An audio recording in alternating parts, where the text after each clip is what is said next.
मैं वासुदेव राजनीति विज्ञान विषय के अंतर्गत आज जिस टॉपिक पे हम लोग बात कर रहे हैं वह अरस्तू के बारे में।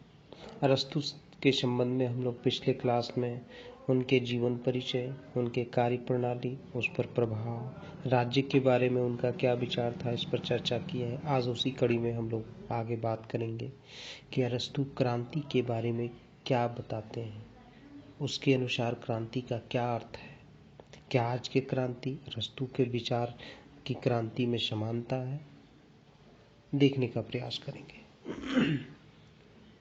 अरस्तू की क्रांति संबंधी धारणा आज हमारी जो आज की क्रांति संबंधी धारणा में बहुत अंतर है।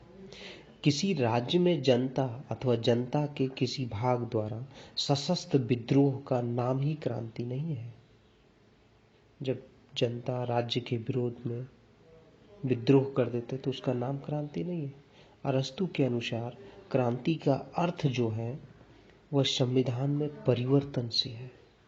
संविधान में होने वाला छोटा बड़ा परिवर्तन, संविधान में किसी प्रकार का संशोधन होना, जनता का उग्र रूप होना, उदार रूप धारण करना, जनता द्वारा धनिक तंत्र द्वारा जनतंत्र का विनाश किया जाना, सरकार में किसी प्रकार का परिवर्तन हुए बिना एक अत्याचारी शासक का दूसरे को हटाकर अपनी सत्ता स्थापित करना, इन सब बातों को अरस्तू क्रांति मानता है। संविधान में पूर्ण परिवर्तन के फलस्वरूप राज्य का सामाजिक, आर्थिक, राजनीतिक, प्रशासनिक स्वरूप पूर्णतः बदल जाता है। इसे हम पूर्ण क्रांति कह सकते हैं। यह आवश्यक नहीं है कि इस प्रकार के परिवर्तन के लिए खून खराबी हो। अरस्तू संविधान में परिवर्तन को ही क्रांति कहता है और संविधान में परिवर्तन चुनाव, धोखे और खून रक्तहीन उपायों द्वारा ही हो सकता है।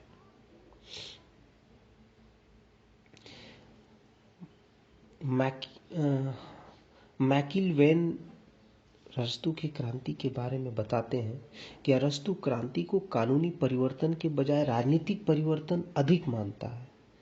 क्रांति केवल राज्य के कानूनी आधार तक नहीं वरन नैतिक, सामाजिक और आर्थिक स्तर में भी परिवर्तन करती है। उसको क्रांति के अलग अलग रूप के रूप में देखा है। अरस्तू ने क्रांति की अलग अलग प्रकार बताया, जैसे आंशिक या पूर्ण क्रांति। जब संपूर्ण संविधान बदल दिया जाए तो उसे पूर्ण क्रांति कहते हैं, और जब उसका कोई महत्वपूर्ण भाग बदल दिया जाए तो उसे आंशिक क्रांति कहते हैं। पूर्ण क्रांति में राज्य का सामाजिक, आर्थिक, राजनीतिक, प्रशासनिक स्वरूप पूर्णतः बदल जाता है, जैसे मौजूदा जो लोकतंत्र है या धनिक तंत्र में या निरंकुश तंत्र में या कुलीन तंत्र में परिवर्तन। रक्तपूर्ण अथवा रक्तहीन क्रांति, जब संविधान में परिवर्तन सशस्त्र विद्रोह के कारण, खून खराबे के कारण हो तो उसे रक्तपूर्ण क्रांति कहते हैं। जब संविधान या शासन का परिवर्तन बिना किसी रक्तपूर्ण उपद्रव के संभव हो तो अरस्तू ने उसे रक्तहीन क्रांति कहा है। व्यक्तिगत तथा गैर व्यक्तिगत क्रांति, अरस्तू के अनुसार जब संविधान परिवर्तन किसी महत्वपूर्ण व्यक्ति को पदयुक्त करने से होता है तो उसे व्यक्तिगत क्रांति कहते हैं। जब संविधान परिवर्तन का उद्देश्य गैर व्यक्तिगत रूप में होता है तो अरस्तू ने उसे अव्यक्तिगत क्रांति की संज्ञा दी है। वर्ग विशेष के विरुद्ध क्रांति, इसमें राज्य के निर्धन व्यक्ति राजतंत्र या धनिक तंत्र के विरुद्ध विद्रोह करते हैं।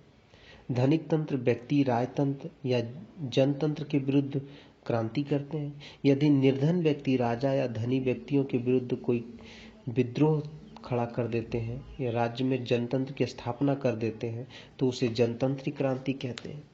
यदि राज्य के धनी व्यक्ति जनतंत्री या राजतंत्री सरकार के विरुद्ध विद्रोह करके अपना शासन स्थापित कर लेते हैं तो उसे धनतंत्री क्रांति कहते हैं। वाग्वीरों की क्रांति, जब किसी राज्य में कुछ करिश्माई नेतागण वाग्वीर लोग लुभावनकारी नारों, शब्द चमत्कार द्वारा अपनी महत्वाकांक्षा को पूर्ण करने के लिए राज्य में क्रांति कर देते हैं तो उसे वाग्वीरों की क्रांति कहा जाता है। अरस्तू क्रांति के कारण के बारे में बात करता है। दो बताएं, एक सामान्य कारण, क्रांति के क्या कारण है, एक सामान्य जनरल काउजेज ऑफ रिवॉल्यूशन और एक विशिष्ट कारण पार्टिकुलर काउजेज ऑफ रिवॉल्यूशन। अरस्तु क्रांति का सामान्य जो मूल कारण वो विषमता अनइक्वालिटी को मानता है, असमानता को मानता है। क्रांति का मूल कारण समानता की भावना है। समानता दो प्रकार का होता है, एक संख्यात्मक समानता और योग्यात्मक समानता। अरस्तु योग्यात्मक संबंधी समानता का तात्पर्य अनुपातिक समानता समझता है। संख्या की दृष्टि से 3 2 से उतना ही बड़ा है जितना 2 1 से, किंतु अनुपातिक दृष्टि से 4 2 से उतना ही बड़ा है जितना 2 1 से, क्योंकि 2 4 का है वही अंश जो 1 2 का है। सब मनुष्य इस बात पर तो सहमत हो जाते हैं, किंतु निरपेक्ष न्याय योग्यता के अनुसार अनुपात में होना चाहिए। किंतु व्यवहारिक दृष्टि क्षेत्र में योग्यता के प्रश्न पर मतभेद रखते हैं। कुछ लोगों का विचार है कि यदि मनुष्य किसी एक बात में समान हो तो सभी बातों में समान होने चाहिए। जब ये मनुष्यत्व की दृष्टि से समान है तो उनके अधिकारों, धन संपत्ति आदि में भी समानता होनी चाहिए। किसी प्रकार का विषमता नहीं होनी चाहिए। दूसरी ओर कुछ व्यक्तियों का यह मत है कि कोई व्यक्ति एक बात में कुल या धन की दृष्टि से दूसरों से बढ़ चढ़ कर है तो अन्य सभी बातों में बढ़ चढ़ कर होना चाहिए। दोनों विरोधी विचारधाराओं के संघर्ष के कारण जो विद्रोह होता है, जैसे लोकतंत्र में सब व्यक्तियों का अधिकार समान माने जाते हैं, किंतु कुलीन तंत्र या धनिक तंत्र में उच्च कुल में उत्पन्न और धनवान व्यक्तियों के विशेषाधिकारी समझा जाता है। अधिकारों का विषमता समानता के सिद्धांत में विश्वास रखने वाली जनता को सह नहीं होता। अतः धनिक तंत्र और जनतंत्र में अधिक क्रांतियां होती है। धनिक तंत्र में विद्रोह दोहरे रंग होते हैं। धनिक वर्ग में 2 गुट हो जाते हैं, एक गुट दूसरे गुट के विरुद्ध क्रांति करता है और धनिक वर्ग के विरुद्ध। वस्तुतः क्रांतियों का मूल कारण न्याय का एकाकी दृष्टिकोण, दूषित दृष्टिकोण है। लोकतंत्रवादी यह समझते हैं कि सब मनुष्य समान रूप से स्वतंत्र है, अतः उसे समानता होनी चाहिए। इसके विपरीत धनिक तंत्र वाले वादियों का यह विश्वास है कि मनुष्य की धन की विषमता, अतः सब बातों में विषमता होनी चाहिए। अरस्तु इस स्थिति में उत्पन्न होने वाले मनोदशा का क्रांति का सामान्य कारण बताते हुए कहते हैं कि कुछ मनुष्य ऐसे हैं जिनके हृदय समानता की भावना से उत्पोत है। वे यह जानते हुए विद्रोह खड़ा किया कि करते हैं, यद्यपि वे उन लोगों के समान है जो उनसे कहीं अधिक धन संपत्ति पाए हुए, यद्यपि उनको स्वयं का लोग।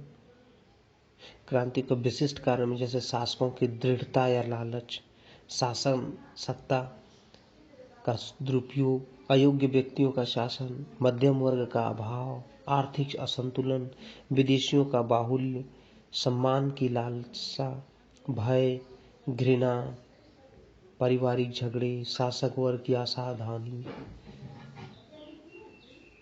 भौगोलिक स्थिति, अल्प परिवर्तनों की उपेक्षा, निर्वाचन संबंधी षड्यंत्र, परस्पर विरोधी वर्गों का शक्ति में संतुलन, ये सब विशिष्ट कारणों में गिना जाता है।